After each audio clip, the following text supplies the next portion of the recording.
know that, well, you didn't meet me. I met you as an audience member in your sex and psychedelics panel at the MAPS conference that I think we both just attended. And it was packed. Like people, I mean, this was a popular talk. People wanted to know about sex and psychedelics. Of course, I was pleased with my podcast. But yeah, I mean, it sort of reinforced this idea that there's a lot of experimentation going on now. There's a lot of what might be called waking up or might be called wanting to wake up. Yeah.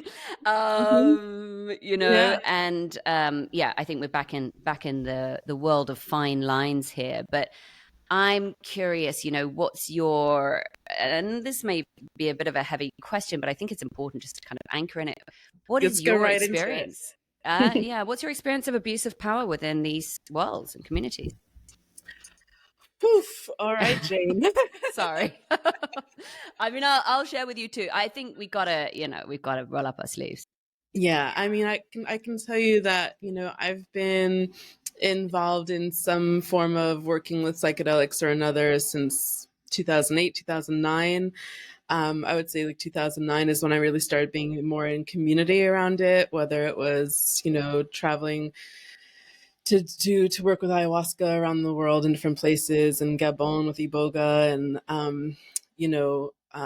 local ceremonies wherever I was living in London and New York. And there are rare exceptions to the rule that abuses of power were whether they were like explicit and egregious, like a traditional healer or a non-traditional healer. I don't want to say one or the other. That was just the person who came to mind. It happens in every section of psychedelic space. So I don't want to say that.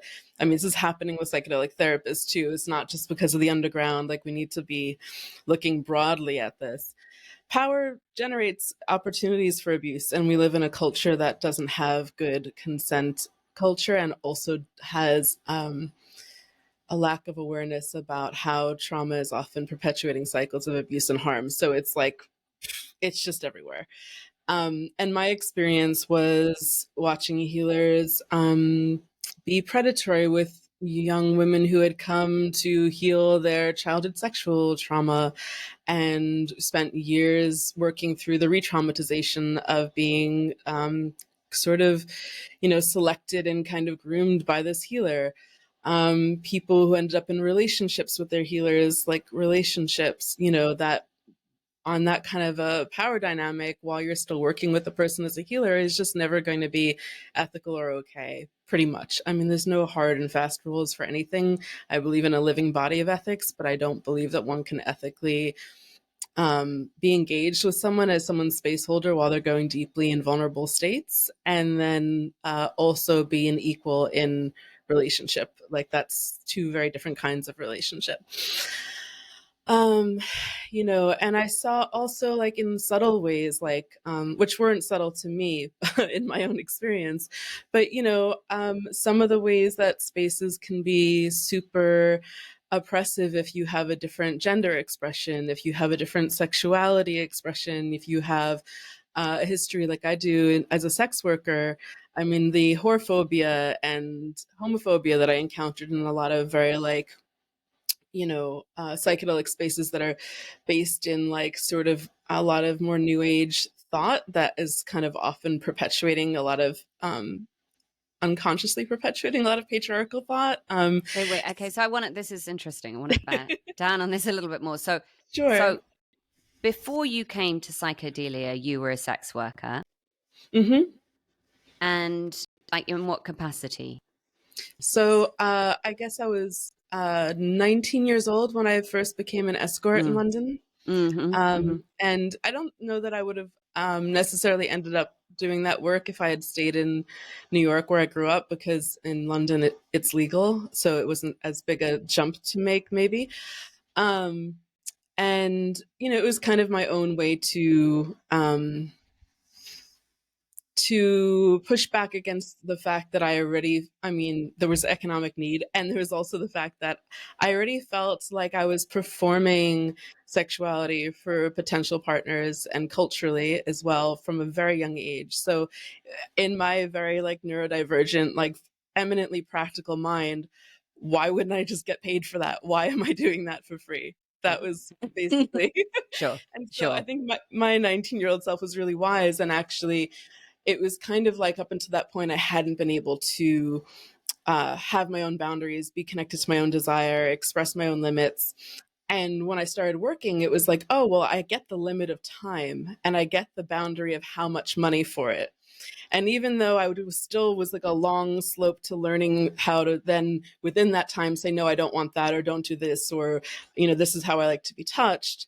That was, that's the lifelong journey of healing for anyone, I think, is coming into deeper and deeper awareness of that. It gave me the first opportunity for like boundaries and limits and a sense that this was my body, that I had agency over. So it was an incredibly like wise, I think, for a teenager, like kind of decision for me for where I was at in my life.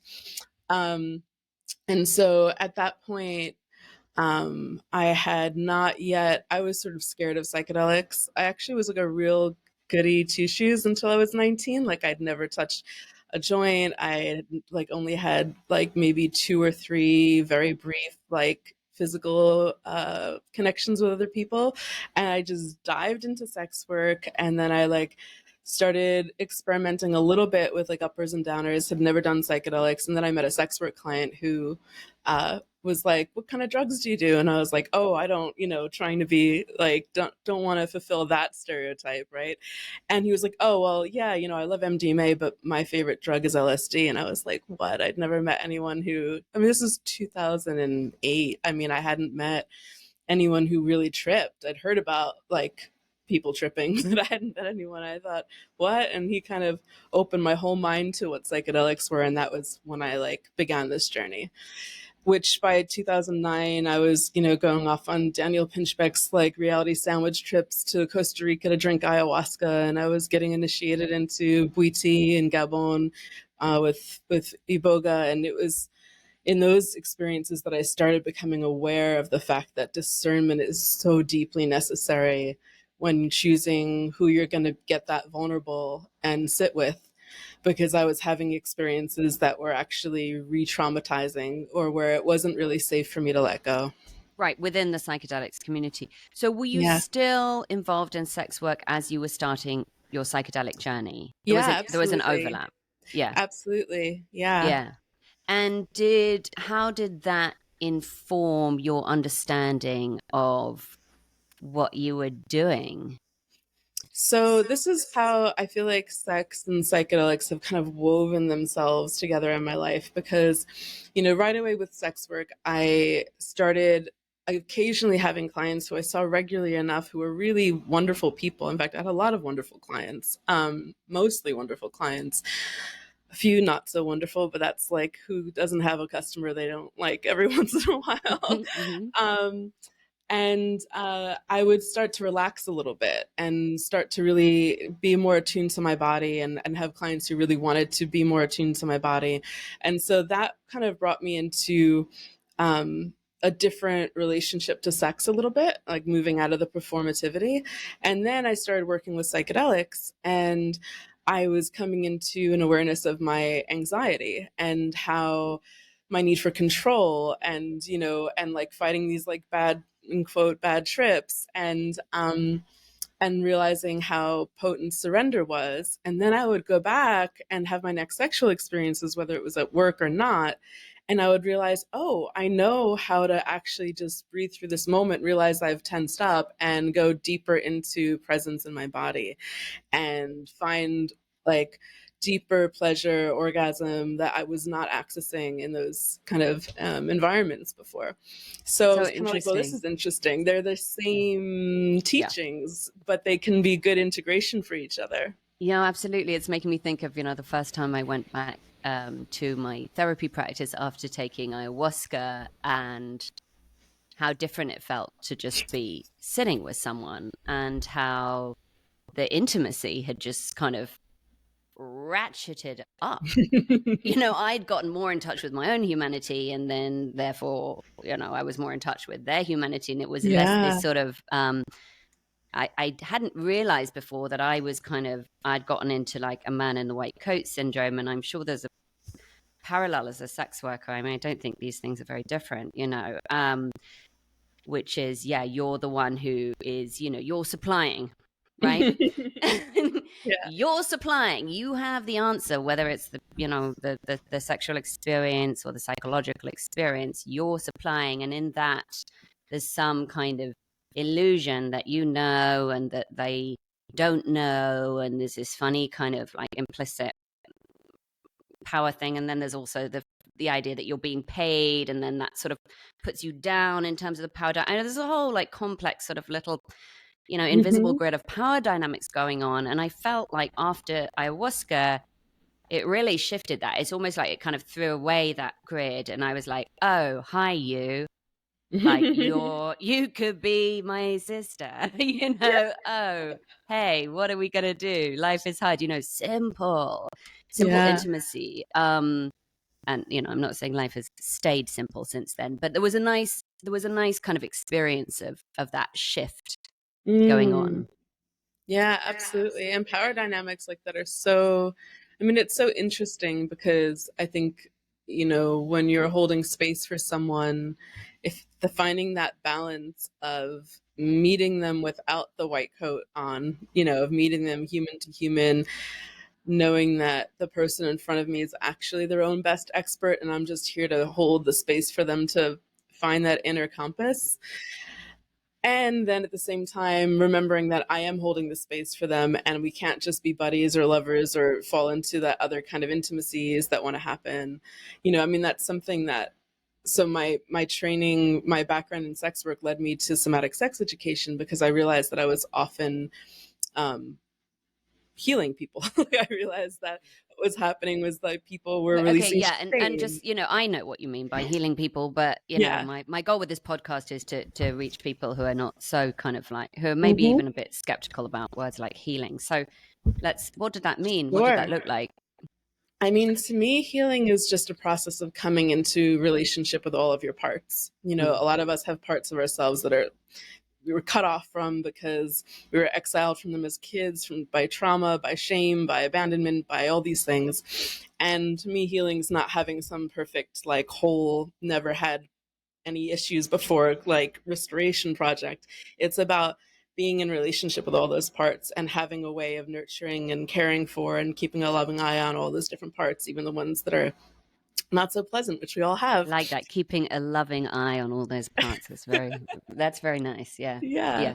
So, for me, I guess what I noticed doing sex work is that, clients would come in and they would have this kind of like, all of the like stress and like shame around their desires or feeling rejected by the people they'd been trying to connect with or by their own partners, or feeling shut down around their specific desire that is more taboo or whatever it is. And then by coming to see someone who was meeting them with complete, or as much as I could summon on the given day, presence and acceptance, to be in the presence of someone like that. And, for two strangers just to get naked together, like without any of the social context and pressures and kind of games and figuring out, but just this sort of, for an hour, this is what we're doing. We know it's what we're doing.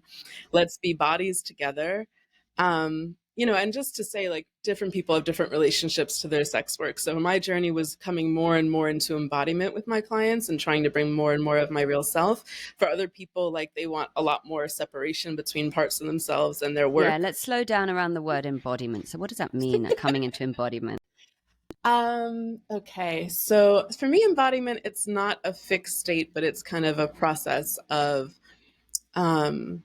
being attuned to what's happening in our bodies, moving from a place of what we're sensing in our bodies. So a lot of our culture and kind of colonized Western culture is very much like up here, right? It's analytical, it's what we're thinking, it's what's the most rational answer, it's like, what does the law say? It's all up here. And there's a kind of weird duality that comes from Cartesian thought, if you want to get nerdy about it, around like the mind versus the body, right? Or like the body versus spirit. We separate these things out. Like these are different things, emotions and reasoning. And a lot of other cultures don't create those binaries, and they see, for example, with embodiment, that the intelligence that we have, that we associate with our brain, is actually emergent. It comes out of the collective intelligence and wisdom of our cellular intelligence, and throughout our whole body is perceiving things all the time. And so to me, my move to sort of, I did my graduate degree in consciousness studies initially, and then I moved my focus to embodiment studies because I felt like consciousness studies is focusing always on like consciousness as if it's something that's just happening in our brain. And to me, it's like an emergent, it's like there's a bigger intelligence that's coming out of this body from all the different the way the muscles are sensing, the way the organs are pumping, like all those things are happening at once. And then it gets processed. And yeah, our brain is kind of this super processor, and it creates a linear thing that we then see as like the answer that we're experiencing, but it's coming from this whole collective system. So for me, that's like the intellectual explanation of embodiment. But for me, like on a basic level, embodiment was coming to work through more of my trauma so that I could notice what was happening in my body while it was happening and respond to it. So that I started to really honor that if I don't like a certain kind of touch, I'm going to correct it or ask it to stop.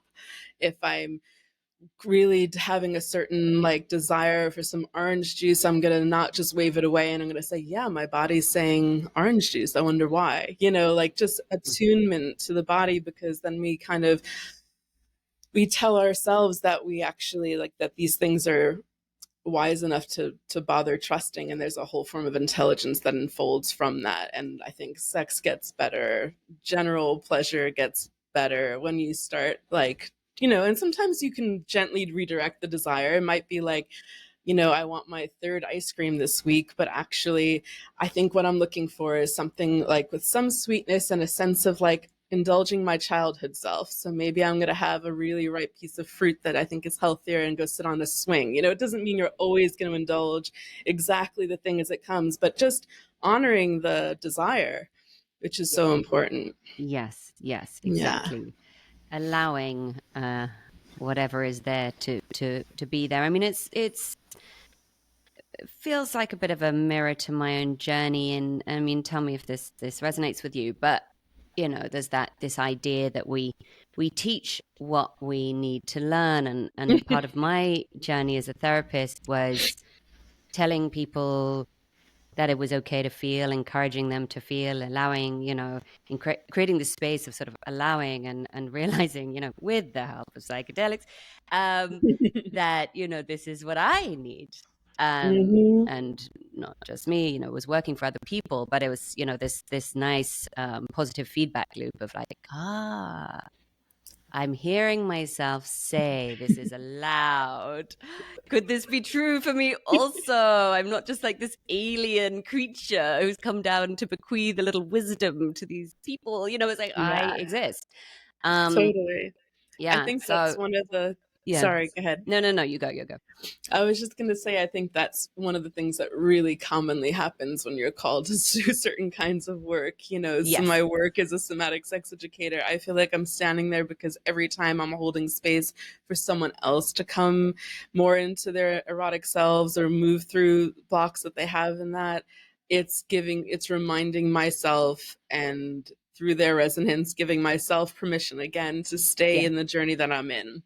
Yes. And I think this is so important in terms of sort of our headline topics, because I believe we must stay in that mirror, in the sense that, our work is never done. We are never going to be fully wise, complete, embodied, that Uber teacher who knows. Enlightenment yesterday, Jane. I don't know what you're talking about. Oh, I'm sorry. I mean, me too. I'm just trying to be humble, No, but in terms of, I think that, the abuse of power, and it does tend, it's not always men, but it tends to be, I think, a bit more kind of aligned with the male ego, which is just seems to kind of manage to protect itself more sort of strongly than the female brain, which seems to be so sort of naturally kind of diverse and always pulling in different kinds of information and therefore processing a lot more stuff. Having periods, giving birth, all of this kind of thing. I think our bodies are sort of more open, and therefore maybe our minds maybe we sort of have to go through more processing and humbling of the ego. I mean, this is obviously, these are really big topics, but this abuse of power situation seems to come time and time again from this crazy idea that just because you become a shaman, a guru, a teacher, and you've taken a bunch of whatever it is, you can put yourself above somebody else. Mm. I think And it's, yeah. Well, I mean, It's it's nuts, really. It's absolutely fucking nuts. it's also built into the operating system of our culture. And so what I've kind of noticed myself over the years is that, rather than looking to some of the biological or nature-based explanations for why there's definitely a gender division in certain kinds of harm, particularly that we're aware of, right? And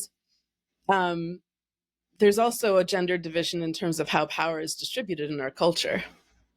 So I started getting more interested in the power and the way that being given access to power and privilege over a lifetime, as well as being encultured into what is acceptable, as a cis man in this culture versus when you're when you're assigned female birth and you're sort of brought into that kind of, this is what you should be as a woman. That it's, well, okay, rewind. I've encountered so many situations of harm once there is female leadership that I can no longer subscribe to a biological explanation. And I think it can be almost dangerous because we can be blindsided, especially in an era now where we're trying to, there's a lot more awareness about more, whether it's racial or gender based or any of the, different axes of power, rebalance. And sometimes I think what happens is we get so focused on, okay, well, this person identifies as a woman and they're empowered, so this is, that's a relief. Yeah, And no, that's absolutely. quite dangerous, right? No. Well, exactly. I mean, I think anywhere you think you can kind of take shelter is potentially dangerous. I mean, looking at the other side of the power dynamic, right? The part that is, yeah, I mean, again, speaking more from my own experience, a lot of my journey was wanting to take shelter underneath somebody else who knew more. My daddy issues, essentially, and they could have been projected onto women. As it happened, it was a series of wise men who disappointed me one after another, inevitably Shocking. humans that they were. And gosh, I gave them so much power. It must have been quite seductive. So licking up their words, just Yeah. loving it. And yeah, disappointment. But yes, for my part in that being giving away my power, for the simple reason that it's pretty scary, to look at what I think is reality, which is that nobody has the answers. I know. That's a very frightening thought. And I think that culturally, that's also a norm, right? Is that we look to the experts, who's up on the stage at the conference, who's got, right? We kind of create this, who's the therapist. And, I think that there's, obviously there's a utility to having a space for some projection, right? There's a utility. You can have the projection with a therapist. It's a safe place to work through it. The therapist reflects back. The projection doesn't engage with you in that level, and you can hopefully yeah, and you can bring awareness to it and heal it. So it's kind of like a game if you think of it that way. But when it's not seen that way consciously, when the person is really looking up and thinking, this person knows more than I do, even about my own self. And the person up there thinks, yeah, I do. I've got 2 master's degrees, or I'm a 12th generation healer, or I've drank ayahuasca 500 times, or whatever it may be.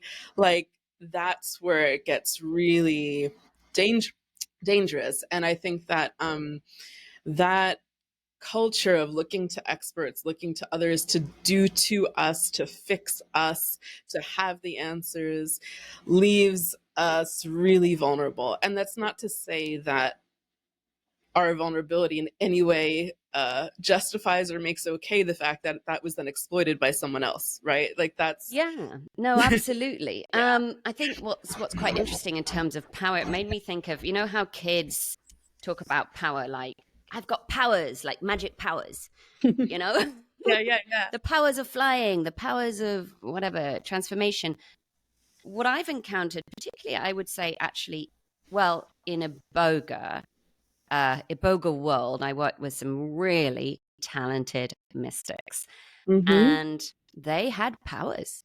They Mm-hmm. had powers that they were very intelligent beings, and they were working with incredibly powerful medicine that was helping them cultivate their, you know, intuition and their third eye abilities, right? Traveling abilities, channeling abilities. I mean, there's no question, you know, if I look back on this phase in my life when I was working with them both as, you know, sort of as a client and then as a facilitator, you know, starting to drink the Kool-Aid, and genuinely learning a lot, there Mm-hmm. were some real powers in the house.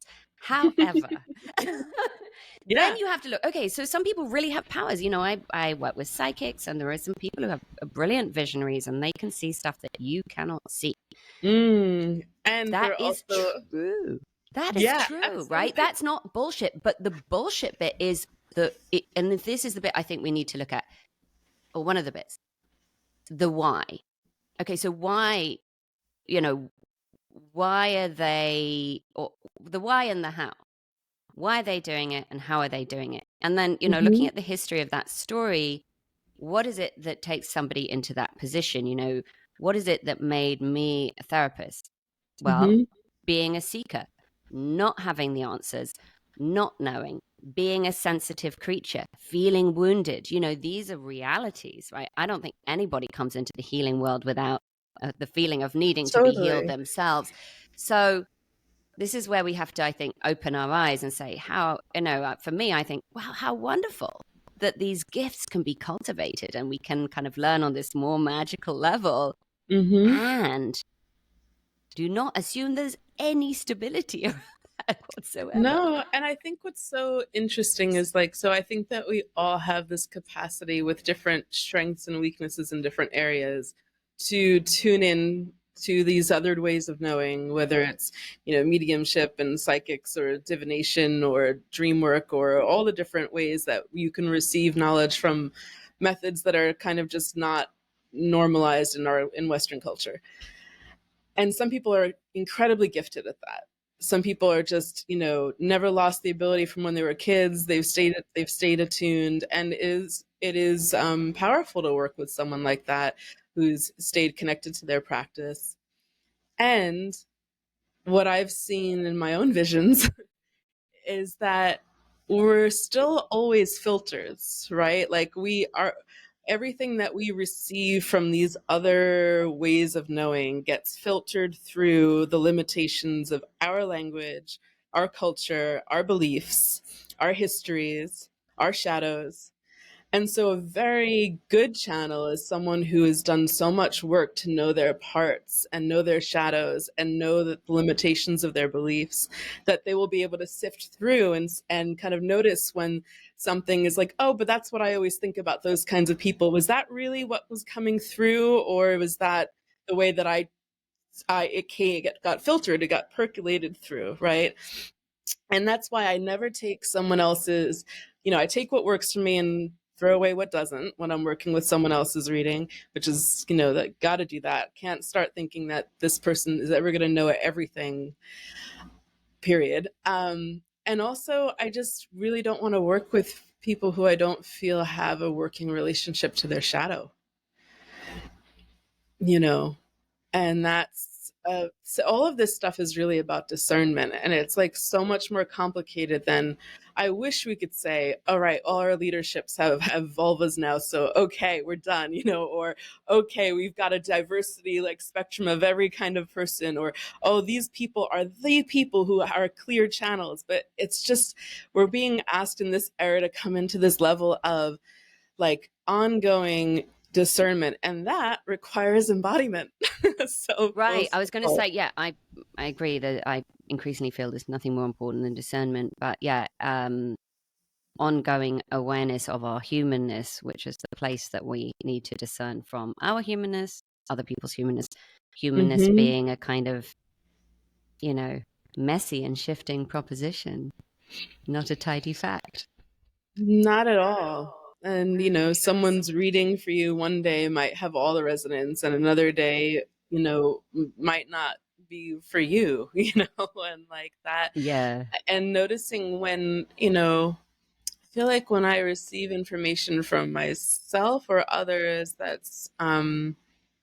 you know, that is meant for me to be taken in and worked with, I feel it land in my body. I get shivers. I feel the rightness of it. Something just lands in a way that feels good. And Yes. Yeah. other times, and speaking of healers and abuses of power, I remember the only time that I went just for a divination with someone who I hadn't been connected to directly through community, but was like well reviewed. And she gave me a tarot reading, and she asked me about my work history. And so, of course, sex work came up. And I'm a very honest person. I don't love concealing that. But I also know that by sharing that, a lot of people's projections around sex work, around everything are going to come up. And she gave me this horrific reading about, the abuse I've subjected my body to, and, all the things. I mean, this has also happened to me in psychedelic space, where I was in a a San Pedro sweat lodge, and a healer who I worked with for many years, who I considered like family, but who I'd never shared that part of my life with because I could feel it wasn't a safe person to share that with. And that time I was not very out about my work. She used the line, because she kept the women in the lodge after the men left to do an extra prayer for the earth. And she said, and to the men who use the earth like their prostitute. And so here I am sitting with like heart wide open, deep in this medicine experience, and this assumption of what it means to work as a sex worker, how one is treated, and the casualness of that. It was like a sword through my heart. Like I honestly I've not worked with them or even come back to sitting in those kinds of circles since, because of how traumatic that was for me. And I just think that an awareness of the power of the words you're using as a facilitator and what you could bring up with people. And I should mention that I tried to talk to her about it afterwards, because we all make mistakes too, right? And it could have been a healing opportunity to say, hey, I don't know if you've ever thought about sex work and the fact that there's probably many women who are working with you who have some experience of it, maybe bad relationships to it, good relationships to it, all sorts, the whole spectrum, who might feel like that assumption that their work meant degradation and violence was not actually, like, that was going to be a very harmful speech to hear high on San Pedro in a sweat lodge. Where did it Um, go to in you? What was the I mean, I understand there was a feeling of hurt, but what was that? What was it? the fact that socially, to me, the reason that sex work can be dangerous, the reason that violence does happen in sex work, is because culturally sex workers are seen as disposable by our culture. So we expect the violence, we perpetuate the stigma, and in doing so, there's a reason that we didn't catch that mass murderer on Long Island until last week, even though sex workers had recordings of his calls 10 years ago they brought to detectives, but they weren't going to be given immunity from going to jail. So they didn't catch him, and they could have saved lives. So there's kind of this like cultural stigmatization that is a self-perpetuating cycle for the violence. There's no reason that sexual services being sold should be an inherently violent thing, more than me being a masseuse, me being any kind of hands-on practitioner. but in a culture where we're seen as a acceptable place for disrespectful behavior because we're less than human, because we're already fallen women, like all of those things. So It's by know what's at the core of it. I mean, I've always actually been a bit mystified to the extent I feel like I'm naive on this topic, maybe, but I just I don't understand even why today that, I've been interviewing different kind of partner surrogates, why that is still even considered to be no. taboo. I mean, it must be like why is I guess it's this braiding of sex and violence that we see increasingly in porn, and I can only imagine that is, I mean, some of that is it's a self-perpetuating machine, right, that Yeah, I'll to just do that too. to find that sort of the spike of turn on, you need to kind of get harder and faster. So I think some of it's something about like that is encoded in the machinery and the speed of it. But yeah, why the violence? I mean, it must be connected to shame. It must be connected to trying to dump something of yourself that you don't find acceptable into somebody else, I some think offloading. I think also, I mean, the way that I understand, desire that can be violent, abusive, all those different kinds of fantasy is sort of like it's a realm that should be play, right? And in our culture, um the porn that we see, it's sort of like if all that porn was labeled, this is kink porn, and everyone is like consenting here Yeah. to the fact that this is their fantasy, and here's the inverse gender expression doing the same thing for if that's your kick, then that would be fine. It's the fact that we're only seeing like 90% of, let's say, or whatever, it with this particular gender play that represents the sort of patriarchal acceptability of it happening that way and normalization of it as not kink but just that's just what sex is. So Right, to right. There's me, no awareness around the edges of it. There's sort of an assumption, yeah, it's which like is to very me it's bad in terms of education, right? It's bad in terms of yeah, the not the gonna be, I mean, teenagers who are having to sponge up this sort of it would normalized be version really of what sex wonderful if that wasn't our first form of sex education. I mean, would be I so good. Yeah. identified as asexual until I was Yeah. 19 years old because I came across porn when at a young age, and I thought, Mm. well, hell no, like, Oh yeah. that's Yeah. not for me. And then it was really was about like coming into the realization that like, oh, because then there's the next stage, which is, wait, what if I have desires that seem to perpetuate the violence? What if I fantasize about being raped? What if I fantasize about other forms of trauma? Does that make me a bad feminist? Does that make me a bad person? What does it mean about me? And so working through that shame, and I always found it a little bit limiting. Like the sex positive movement has been like, no shaming of any desire. And that's so important. But also without a kind of intellectual framework for, well, what is it then? What does it mean that I have these fantasies? Should I be trying to fix them?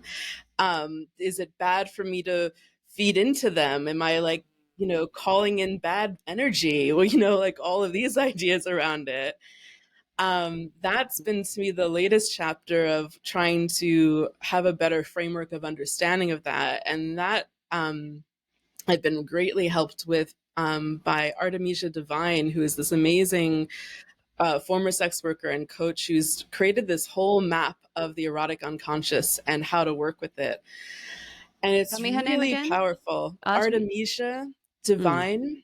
Mm. And she's basically was very intuitive working with her clients as a dominatrix when she was doing that work, and really just understood the symbolic logic of their desires and would learn to play with them in ways that they didn't even anticipate, because she would get the common thread and then she would sort of like hit all those spots and they'd go, how did you know that that would be, and it was because she was really understanding the language of the unconscious. And Yeah. what she really came to understand in a really embodied way was that these desires were a form of intelligence that were Yeah. allowing her clients to surrender. Yes. Yes. Yes. Yes. And I think if we could trust that our imagination is trying to heal us, meaning it is moving us, however bizarrely, as in dreams, towards wholeness. I caught myself in a sort of control pattern the other day. I was with a friend who got really kind of nastily cheated on by her Mm. husband. They were in a monogamous relationship, and during COVID, they started hanging out a lot with the neighbors, and the guy started having sex with the woman next door without telling anyone and got her pregnant, and there were kids involved. I mean, it was Oof. a real mess, right?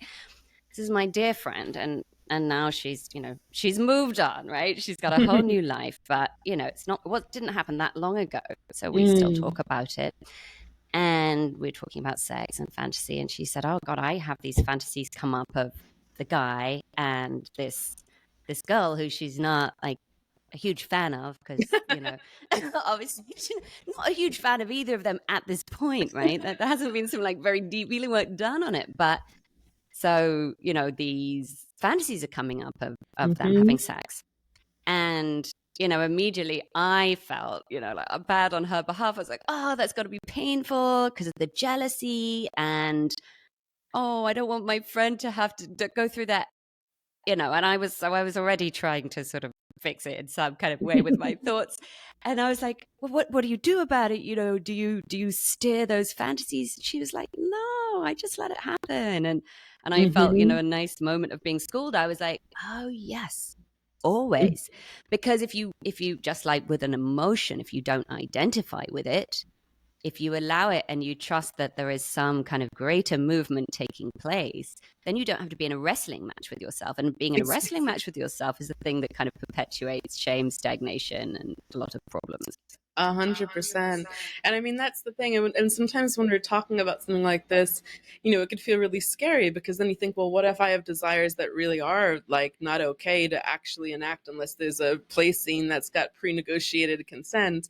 How do I trust that if I get in the habit of just trusting and accepting my desires that I won't commit harm, And that, um, I kind of think it's more likely that you'll commit harm if you don't come into relationship with your desires because you repress them and you repress them, and then our unconscious finds a way to enact them, and we're not keeping that loving eye on those parts. And suddenly, how did I do that? I can't believe Look I at did look at that. religion, Right, I mean. exactly.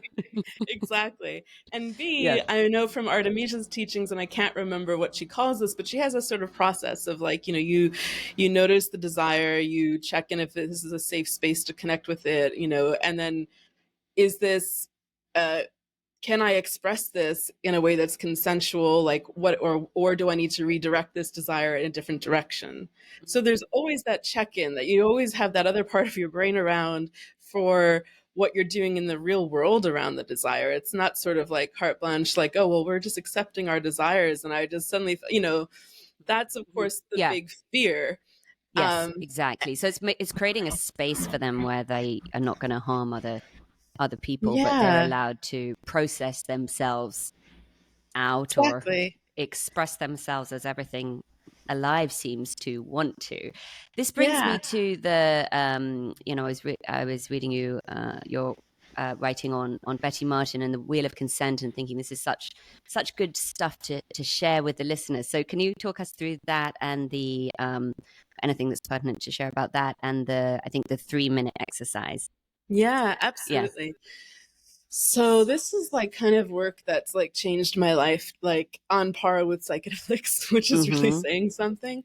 Um, so the Wheel of Consent is based on the 3-minute game, and it was developed by Dr. Betty Martin, and it came out of a realization that she was having that in her own relationships, um, a lot of times, she always tells this funny story about going on this vacation to this place that she didn't really want to go to, but she went for her partner because he seemed to really want her to go.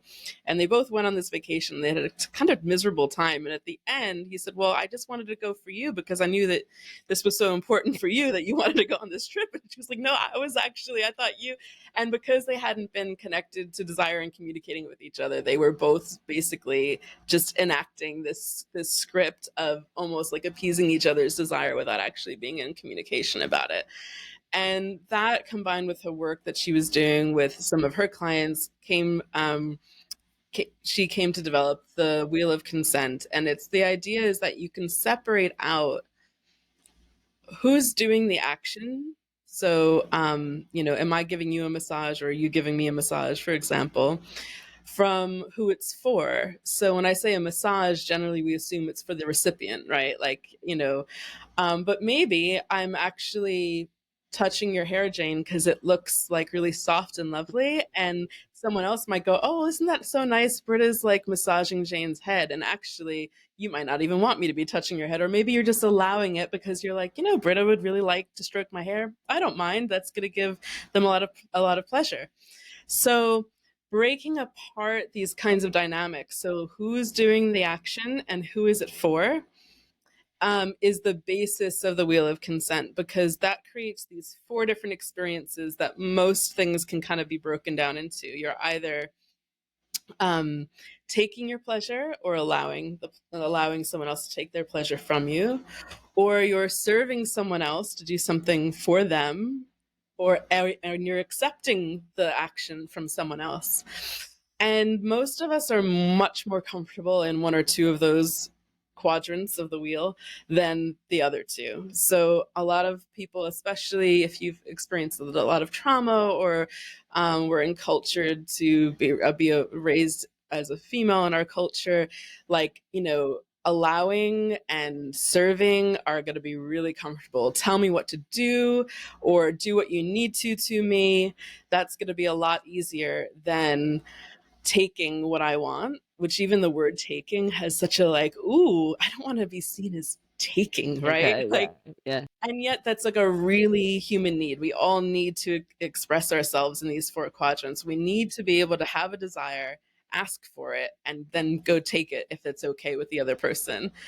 Yeah. And if we just a quick aside here is just, I was married for a number of years, and then I came back out into a different world, a more pornified culture, back into the world of casual sex. And I was meeting people who were saying, so, like it was a kind of contract at the beginning of the thing, like, what do you want to do? And I was so startled. I was like, it never was like that. In the past it was like,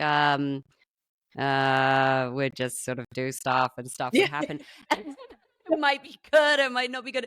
So I was very challenged, and these were sort of people who had sort of whole plans that were a bit pornified. But it made me think, because I really was lost for words, and I thought, what would I ask for? And I would have, if I'd found the words at the time, I think I would have said, oh, I would like to kiss a bit and see what happens and then check in, something like that. But yeah, I was just overwhelmed by this idea that I needed to have a sort of a list of sexual demands. Also the kind of shadow of this sort of prescribed sexual liberation TM sort of culture, right? Where it's like we all need to have the perfect, this is what I like and this is what I don't like. Yes, and now we exactly, because we don't always know. It's nice to explore. I mean, you need hopefully a framework of communication that allows you to explore without just kind of doing what I probably might have been happening in those earlier days, this earlier era, where you're kind of hope for the best. And then sometimes it just ends up being shit. And sometimes that chemistry just works. And if you're lucky, it keeps going for a while. Yeah, totally. And this is sort of the sense of I definitely remember this sense of oh, well, we've started, we're already kind of in process, and not knowing that you can actually press the pause button, go, actually, I'm not really enjoying this, can we try something else? Or just, can we try something else? Or can we just pause? Or something like that. I've just been more okay, well, we're just gonna fuck, or we're just gonna do this. And it's really interesting now to think of it. This is such a different way. Such a wild thing to think how many of us are patterned to just endure when something started, right? It's you don't even think about it. It's well, this is what's happening now, and it's actually going to be worse if I try to kind of course correct or end it awkwardly. It's really just let's get it over with. Close your eyes and think of England. It's very old-fashioned. So we're doing let's say it's you and me, we're doing the 3-minute game. And do we ask for sexual things or non-sexual? It doesn't matter. It's just about physical touch. I would start out the simpler the better. So I would start out, explicitly non-erotic, because once you go into the erotic, Yeah. it's like a whole like Yeah. deep dive, right? So like generally when I teach, workshops or I work with a client, we start with just touching like hands and forearms as the limit. So it's like really low pressure, Okay. and we just take turns asking the questions. How would you like to be touched? And how would you like to touch me? And since we both get to ask both those questions, we get to have those 4 experiences of the And serve, it's accept, and the take allow. okay. So it's 3. If I said, how would you like to be touched? And then you would say Mm. gently with the fingertips or something like that. Mm-hmm. Yeah. And then I would set the timer for 3 minutes and do that for Mm-hmm. 3 minutes. Mm-hmm. And Yeah. before you'd set the timer, you would check in with yourself and be, is that a gift I'm willing to give? Right? Is that Mhm. something? It's not just by default that, well, that's what they want. That's what I'm That's what doing she, now. It's still yeah. consent. So Mm-hmm. there's that moment of check in where it's like, okay, yeah, Britta wants to be touched softly with her fingertips. And yeah, actually, I feel good about that. Mm-hmm. Sometimes there might be a little negotiation, right? There might be like, someone says, I really want deep tissue massage for the full 3 minutes. And you might say, I'm a little tired today, but I can do 1 minute of the deep tissue Yeah. and then we can Yeah. try something else, Mm-hmm. So Mm-hmm. there's the yes and there's the no but, there's all the spectrum of consent too.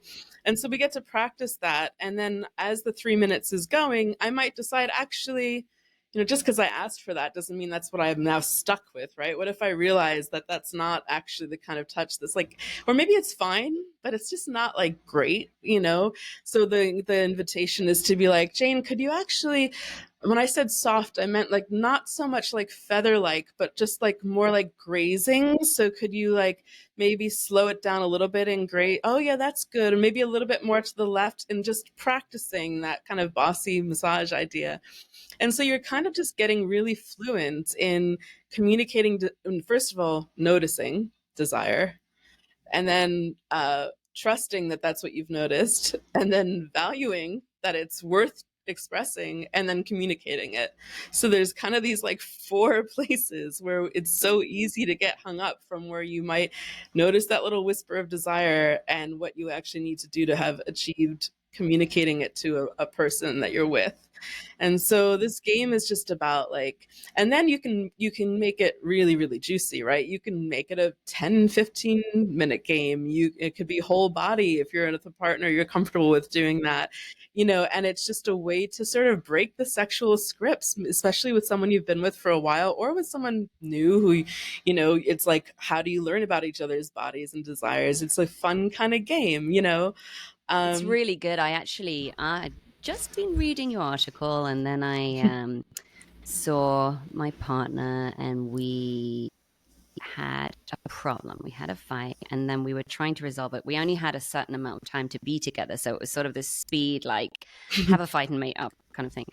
And so we started going into physically connecting and making out, but I could feel that we were in that energy of like trying to connect, and it wasn't, something wasn't quite right. There was too much urgency. We were too in our heads, and luckily I'd just read your article. So I said, try something. And I pressed the pause button and we did it. And Awesome. it was great. It really was great because it just put genuineness back on the map. It really did. Hmm. So I'm a fan, and I think the implications are really good as well. And something I've sort of started bringing more awareness to in my friendships and conversations is kind of consent about where we're going in our conversation. Like, are you, I would love to download about this situation. Are you up for that? Or should we Totally. save that for another time? Or, and it becomes more Absolutely. real. Absolutely. And you sort of don't risk the relationships like slow death by a million cuts of not not having those check-ins, not saying when something's too much, not repressing it. Yeah. So yeah, I often say that the wheel of consent work has I mean, it's been powerful for my relationship to my body and my sexuality, but it sort of transcends that in a big way, and like influences every relationship dynamic that I'm in now out in the world. Yeah. It's wonderful. I love this conversation. I hope we get to have more I would conversations because love I feel like that. you're such a resource and a kindred spirit. I know we're nearly at time, so I want to kind of really circle back to you, your work, and at the end I want you to tell us how we can find you. But the bigger question of sort of where do you want to take your work? What's your dream for your work and the world Mm. of sex and psychedelics at large? I want to continue exploring, and I have sort of little protocols that I've been developing for how to kind of have a healing program. Sounds like a script, but sort of like a sequence of like, maybe I will work with a microdose or a low dose of this medicine, and then I'll do this kind of somatic sex education work, and then we'll have an integration session, and then maybe we'll do a different medicine. And like, what are the ways to weave that might involve like maybe microdose or very low dose medicine work simultaneous, but are more about going back and forth, and like, how do we specifically use psychedelics to assist coming into deeper embodiment and more pleasure? Because I actually think that I'm actually a radical in my desires for radical change from the roots change in this world, and I really believe that a population that is disconnected from its desire, from the valuing of its needs and desire, and from its body, cannot demand the culture shift that we need to meet the challenges of this moment. And so for me, I have a very politicized somatics lens of wanting to, fuck our way to the revolution is my like jokey way of saying it, but you know what I actually mean. I mean, that I think it's radical. I think it's Audre Lorde, the erotic, as power. You know I what? think It's viable. exactly. I think so too. I think so too. That has some appeal. Yeah. Um, It's pragmatic. exactly. Yes. Yes. Yes. That's it. So yeah, I'm really excited that I feel like there's just a wave of people popping up wanting to talk about these things together, and we're going to evolve so many new ways of approaching and weaving together, and I love that. Absolutely. Anytime you want to bounce these ideas around, I'd love to. I'm right there with you on the weaving. And tell us, how do we find you if you want to be found? Yeah, no, I do. So I am Britta Loved. So my name with a D at the end, like it's past tense, on all social, and brittaloved.com. I work with people in some limited capacities over Zoom as well as in person in New York City. I'm working on being able to do more one-on-one work in upstate New York, where I'm moving now. And yeah, I'm always welcoming people, following, reaching out, connecting, who find resonance, because we've got to co-create a different world together. So let's do it. Thank